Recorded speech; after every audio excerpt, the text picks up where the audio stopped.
பள்ளேசல் என்று அவதூறு பரப்பும் புது இலக்கிய நடையை தொடங்கி வைத்தார்களோ அன்று தொடங்கி பிற்காலத்தில் அத்தெலுங்கர்களின் தொடர்ச்சியான இன்றைய திராவிட அரசு வரை தொடர்கிறது. விஜயநகர தெலுங்கர்களின் ஆட்சியில் கூட பாண்டிய மல்லர்களை இழிவுபடுத்த எழுதப்பட்ட பள்ளு நூல்களில் மல்லர்கள்தான் பல்லர்கள் என்று தெளிவாக எழுதப்பட்டுள்ள சூழ்நிலையில் மல்லர்களை முற்றிலும் தமிழர் வரலாற்றிலிருந்து மறைக்கும் போக்கு நவீன திராவிட கட்சிகளின் ஆட்சியில்தான் முற்றிலும் வேகமாக நடைபெற்று வருகின்றது. பழங்காலத்தில் சேர, சோழ, பாண்டியர் என்று பேரரசுகள் நிறுவி சங்கம் வைத்து தமிழ் வளர்த்த நாகரீக மாந்தர்களான தமிழ் மல்லர்களை பல்லர்கள் என்று ஏதோ அவர்கள் தாழ்நிலையில் இருப்பவர்கள் போலவும் தீண்டாமைக்கு உட்பட்ட சாதி போலவும் காலங்காலமாக அடிமையாக இருக்கவே உதித்திட்ட மக்கள் கூட்டம் போலவும் வரலாற்றுக்கு முற்றிலும் பொருந்தாத தமிழர் உண்மை வரலாற்றுக்கு எதிரான மிக பெரும் சதியாகவே இன்றைய திராவிட அரசுகளும் அதன் வரலாற்று அறிஞர்களும் எழுதியும் பேசியும் வருகின்றனர். தமிழகத்தின் தொல் பழங்கால கோயில்களான திருப்பரங்குன்றம், பழனி, கோவை பேரூர், மதுரை, நெல்லை உள்ளிட்ட அனைத்து கோயில்களிலும் இன்றைக்கும் முதல் மரியாதையும் முன்னுரிமையும் கொடுக்கப்பட்டு வரும் மல்லர்களா தீண்டத்தகாதவர்கள்? கல்வெட்டுகளும் இலக்கியங்களும் அக்கோயிலை கட்டியவர்களே மல்லர்கள்தான் என்றிருக்க அம்மல்லர்களை அடிமை தொழில் புரியும் பள்ளன் என்று நயவஞ்சகமாக எழுதும் நயவஞ்சக வரலாற்று அறிஞர்களே, உங்களுக்கு மல்லர்களாகிய நாங்கள் பகிரங்கமாக சவால் விடுக்கிறோம். இம்மண்ணை வளப்படுத்தி நாகரீகம் படைத்து சேர, சோழ, பாண்டிய பேரரசுகளை உருவாக்கி பார்போற்றும் இத்தமிழ் மண்ணை ஆண்டவர்கள் நாங்கள்தான் என்பதை ஆதாரத்துடன் நிரூபிக்கிறோம். மறுக்க முடியுமா உங்களால்? தமிழகம் உலக நாகரீகத்தின் தொட்டில் என்பதை இன்றைய உலக அறிஞர்களே ஒப்புக்கொண்டு விட்ட நிலையில் அவ்வுலக நாகரீகத்தின் தொட்டிலாக தமிழ் மண்ணை வளர்த்தெடுத்தது எம் மல்லர்களே என்று செருக்குடனே நிரூபிக்கிறோம்.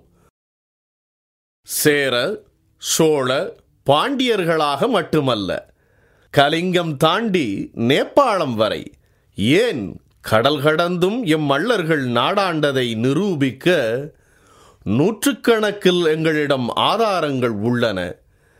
இல்லை என்று மறுக்க உங்களிடம் ஒரு ஆதாரம் இருந்தால் கூட கொடுங்கள். நாங்கள் பிறவி அடிமைகள் என்பதை ஏற்றுக்கொண்டு அமைதியாக எம் வழியே சென்று விடுகிறோம்.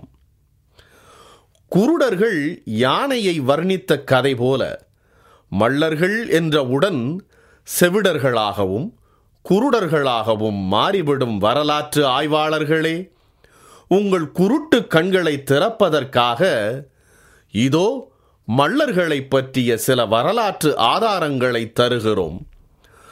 எப்பொருள் யார் யார்வாய் கேட்பினும் அப்பொருள் மெய்ப்பொருள் காண்பது அறிவு என்ற வள்ளுவனின் வார்த்தைக்கு இணங்க வரலாற்றை உண்மையாக ஆராய்ந்து வெளியிடுங்கள். மாறாக தான் தோன்றித்தனமாக குருட்டாம்போக்கில் வரலாறு என்ற பெயரில் கதை விடுவதை நிறுத்திக் கொள்ளுங்கள்.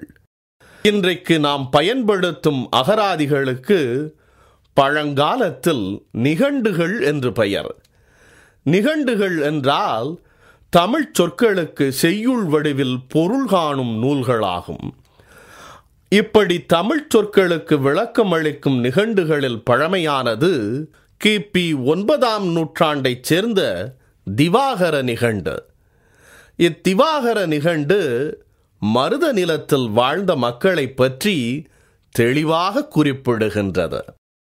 மருத நிலத்தில் வாழ்ந்த மக்கள் உழத்தியர், கடைசியர், ஆற்றுக்காலாட்டியர், மள்ளர், கடைஞர் என்றும், மள்ளர் என்பதற்கு விளக்கமாக அருந்திரல் வீரர்க்கும் பெருந்திரல் உழவர்க்கும் வருந்தகைத்தாகும் மள்ளரெனும் பெயர் என்று மள்ளர்கள் ஏர்த்தொழிலும் போர்த்தொழிலும் புரியும் மரபினர் என்று தெளிவாக குறிப்பிடுகிறது.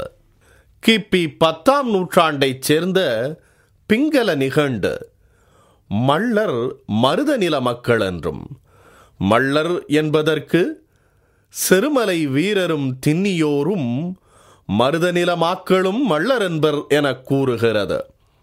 இந்நிகண்டுகளின் காலம் யாருக்கும் தெரியாத தொல் பழங்காலமோ அல்லது சங்ககால இலக்கியத்திற்கு முற்பட்ட காலமோ அல்ல.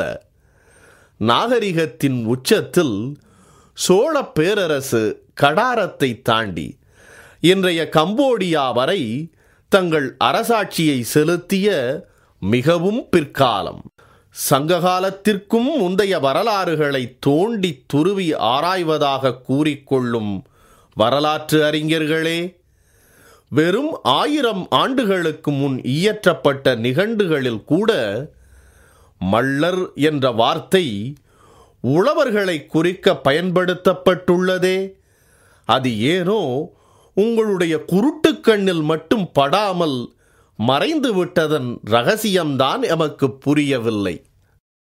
இப்படி நம் வரலாற்று பெயரான மள்ளர் என்பதை நாம் கண்டுகொண்டவுடன் உடனே இக்குருட்டு வரலாற்று அறிஞர்கள் மள்ளர் என்பது ஒரு இனக்குழுவையோ அல்லது ஒரு சாதியையோ குறிக்க பயன்படுத்தப்படவில்லை என்று குதர்க்கமாக பேசி வருகின்றனர். சங்ககால இலக்கியங்களும் பிற்கால நிகண்டுகளும் குறிப்பிடும் மள்ளர்கள் இன்றைய பள்ளர்கள் இல்லை என்றால், ஏன் எந்த ஒரு பழங்கால இலக்கியங்களிலும் பள்ளர் என்ற மக்கள் கூட்டம் வாழ்ந்ததாக எந்த ஒரு பதிவும் இல்லை? இன்று பள்ளமான பகுதியில் விவசாயம் பார்ப்பதால் பள்ளர்கள் என்று இவர்களை குறிப்பிடும் நீங்கள் 2000 ஆண்டுகளுக்கு முன்னால் மட்டும் இவர்கள் என்ன இமயமலை உச்சியிலா விவசாயம் பார்த்திருப்பார்கள்? அன்றும் பள்ளத்தில்தானே விவசாயம் பார்க்க முடியும்.